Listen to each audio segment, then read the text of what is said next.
Salam jumpa pemirsa Televisi Edukasi, saya Larasati Nur Rahma kembali hadir menjumpai Anda dalam program talk show menyiapkan generasi emas Indonesia 2045 melalui kurikulum 2013. Kesempatan kali ini kita akan berbincang mengenai pendekatan saintifik pada jenjang SMK. Untuk berbincang mengenai hal tersebut, kita akan bersama dengan dua orang narasumber. Sekarang ini saya sudah bersama dengan seorang pakar pendidikan yang juga pengajar di UPI Bandung dan tergabung ke dalam tim sosialisasi kurikulum 2013. Dr. Rusman MPD. Assalamualaikum Pak Rusman. Waalaikumsalam. Sehat Pak? Alhamdulillah baik. Alhamdulillah. Dan satu orang lagi narasumber saya yang berikutnya adalah guru sasaran kurikulum 2013.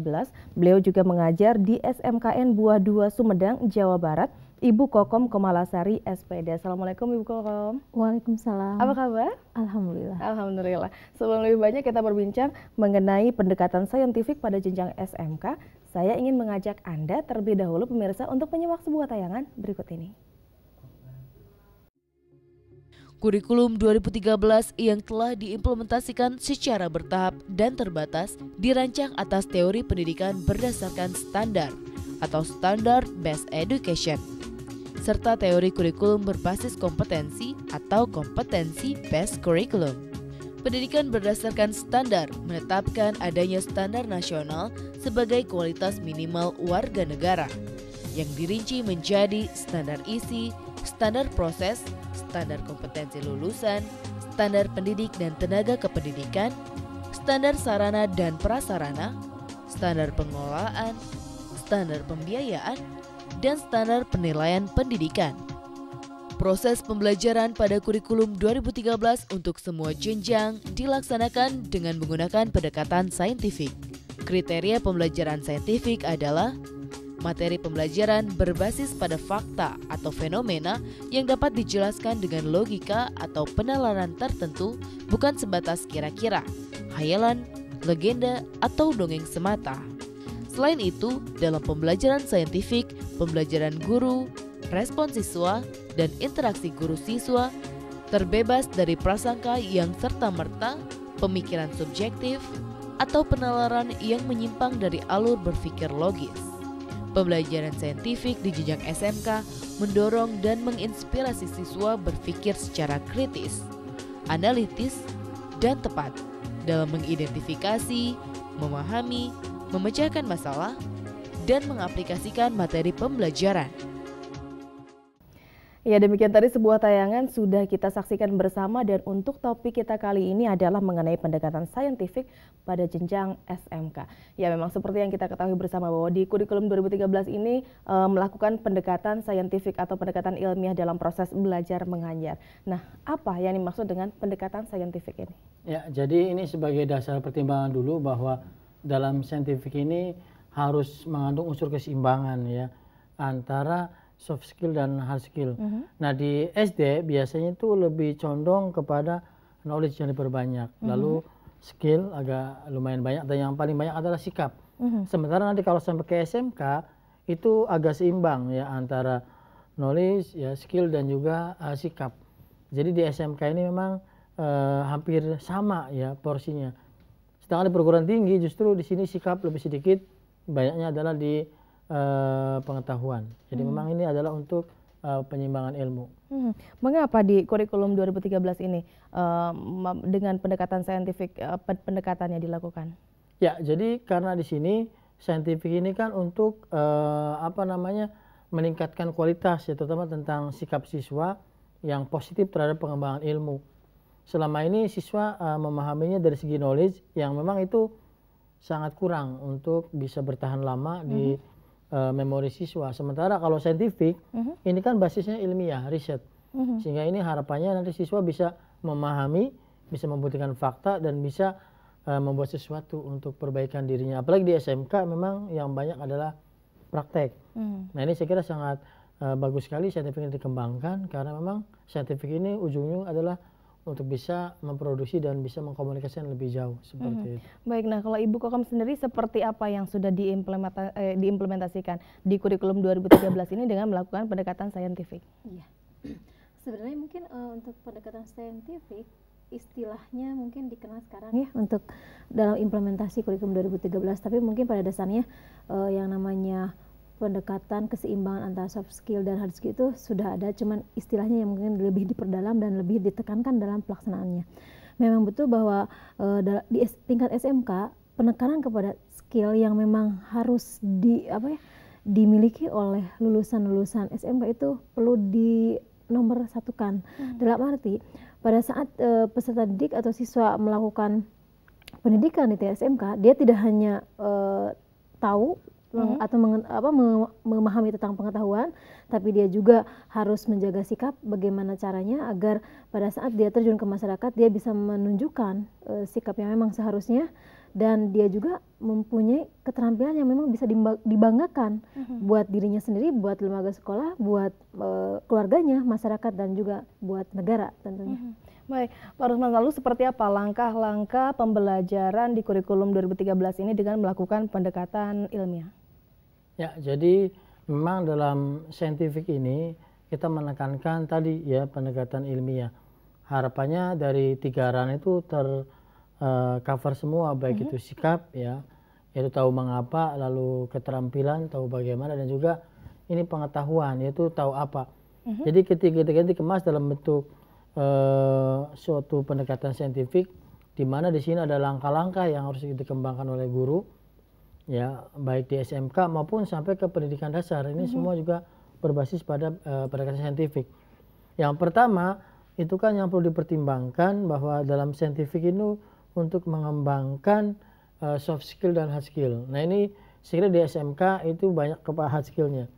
Bagaimana siswa SMK ini bisa nanti lulusannya itu bisa bekerja, lulusannya bisa diterima masyarakat secara layak ya.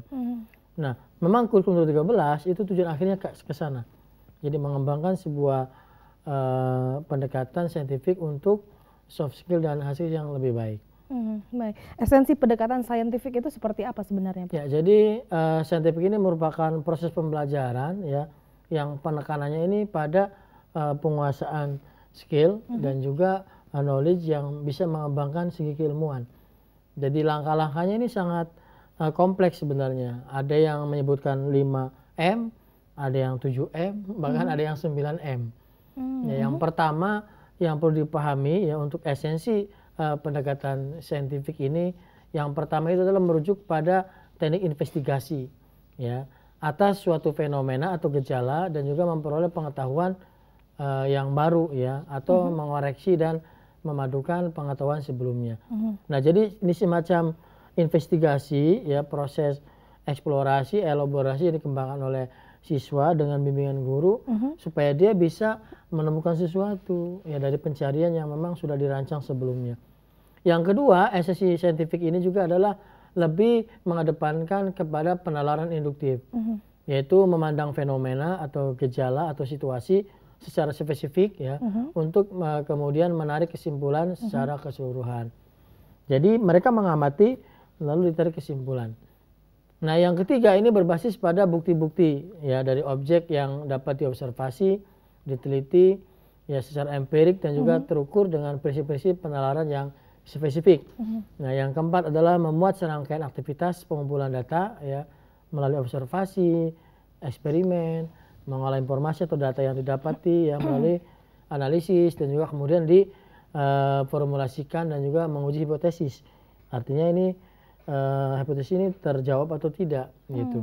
Seperti itu. Nah, ini semua adalah kriteria pendekatan saintifik yang mengacu kepada pembelajaran yang diterapkan di SMK ataupun di jenjang pendidikan yang lain. Baik, nah kalau Ibu Kokom sendiri dengan kondisi SMK yang mana SMK itu kan banyak praktiknya begitu ya, untuk bisa mengimplementasikan pendekatan saintifik di kurikulum 2013 ini di SMK seperti apa, Bu? Iya.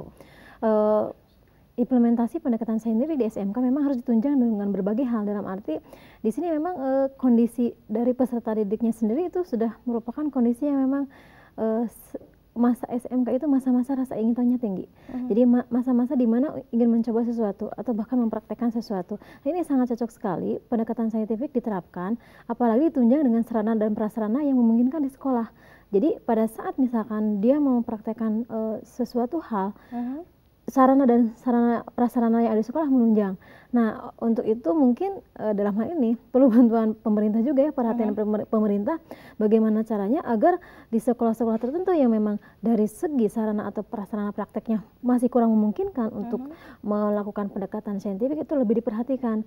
Jadi bantuan-bantuan, mungkin juga lembaga-lembaga sekolah yang kami rasakan juga lebih proaktif lagi agar bagaimana caranya sarana yang bisa menunjang terlaksana pendekatan saintifik ini bisa berjalan dengan sukses dan sesuai yang diharapkan, sehingga siswa dalam mempraktikkannya tidak mengalami kesulitan gitu.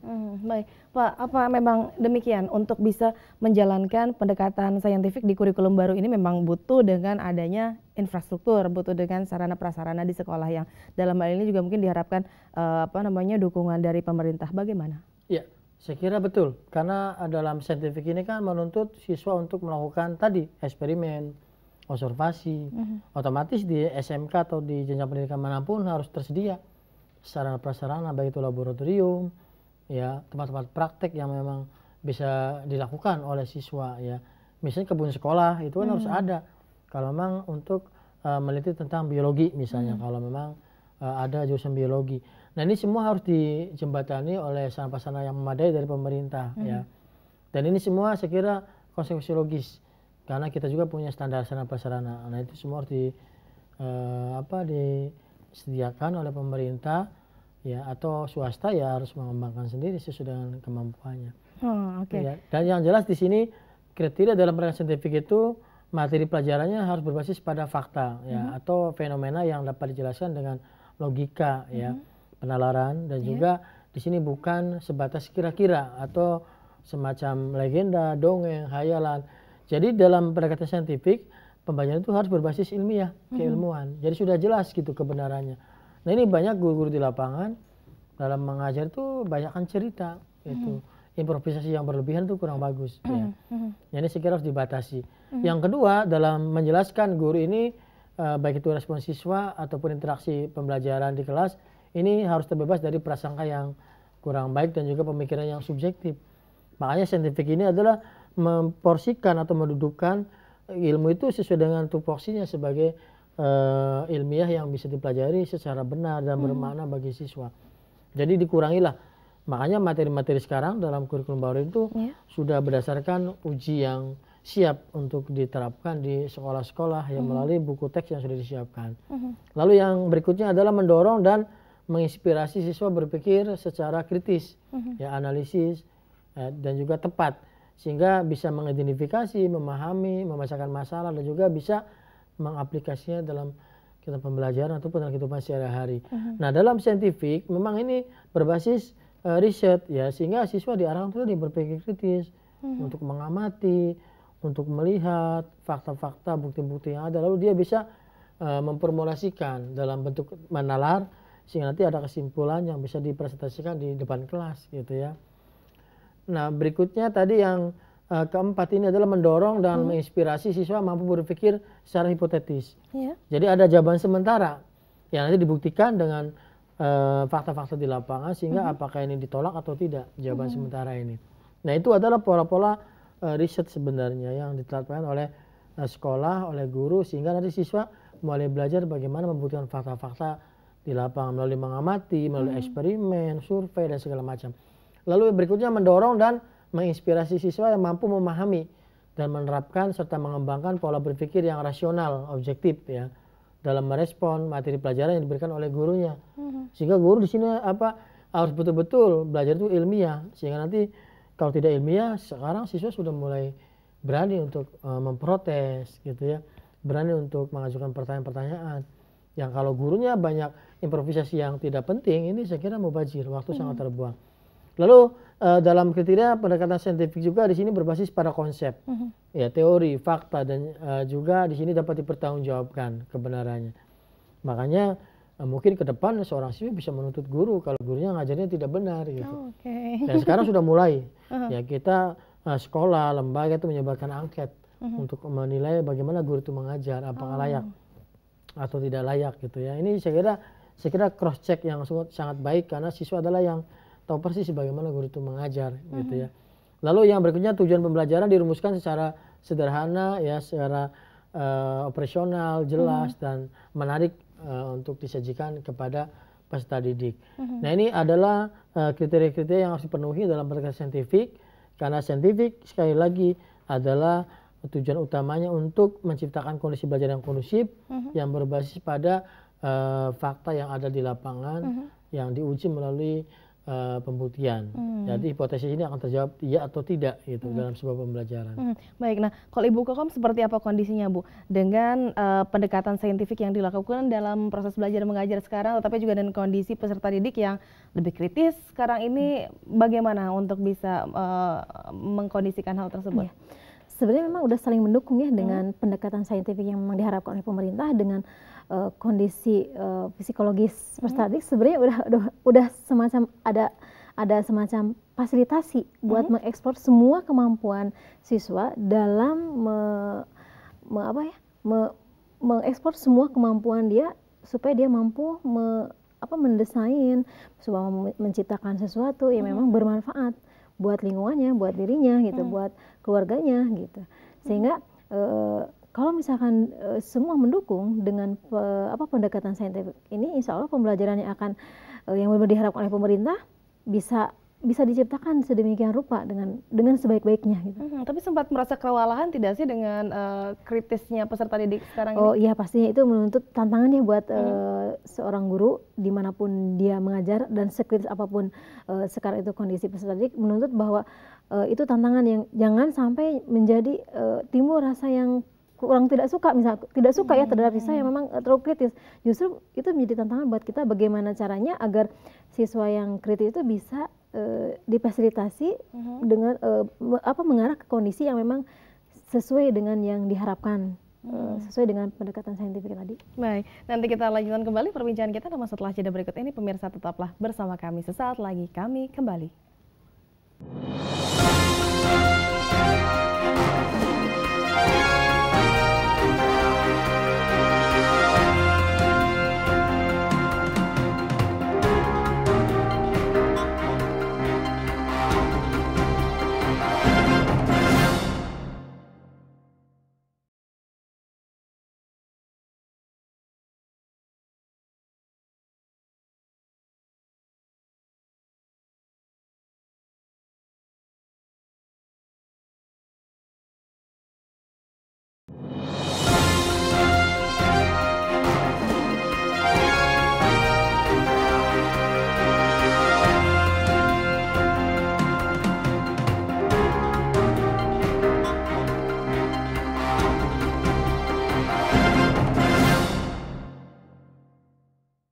Terima kasih banyak Anda masih terus bersama program Talk Show menyiapkan generasi emas Indonesia 2045 melalui kurikulum 2013. Kita masih membahas mengenai pendekatan saintifik pada jenjang SMK. Baik Pak Rusman, kalau begitu langkah-langkah pembelajaran saintifik seperti apa khususnya untuk jenjang SMK? Ya, jadi sebenarnya langkah-langkah dalam pembelajaran saintifik ini awalnya kita ada 5 M istilahnya. M pertama ini adalah mengamati atau observasi. Jadi siswa itu dalam pembelajaran, guru itu jangan biasakan ceramah atau verbal simbol, ini yang kurang begitu baik ya. Tapi yang pertama adalah harus disuruh mengamati siswa itu. Jadi mengamati seperti apa pembelajaran ini. Misalnya kita temanya tadi makhluk hidup ya, kita bisa mengamati membawa ikan di toples atau benda apapun yang hidup itu bisa dibawa